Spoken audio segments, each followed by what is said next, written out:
заманда Камбаркан деген мергенчи жашаган экен.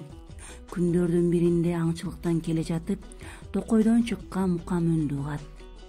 Бул эмне болгон үн деп үн чыккан жакка жол тартат. Ал жерге барып, эки дарактын башына илинип калган жаныбардын ичегисинен үн чыгып жатканын байкайт.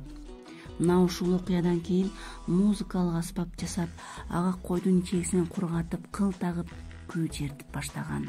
Күүнүн башы Камбаркан деген сөз ошондон калган экен. Комуз кыргыз элинин байырдан бери келе жаткан чертме кылдуу үндүү аспабы.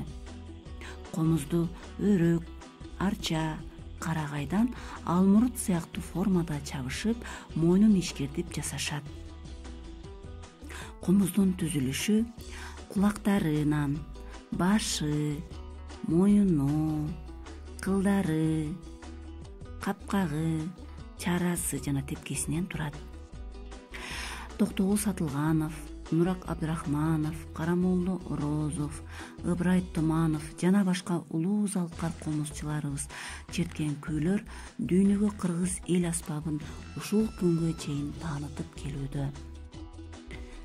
Илгери комуз үнү ар бир кыргыздын боз үйүндө жаңырып турса, бүгүн дүйнөлүк аренага чыгып кыргыз элин таанытууда. Комуз бабалардан калган мурас, кыргыз элинин ички дүйнөсүнүн музыкалык байнамачысы.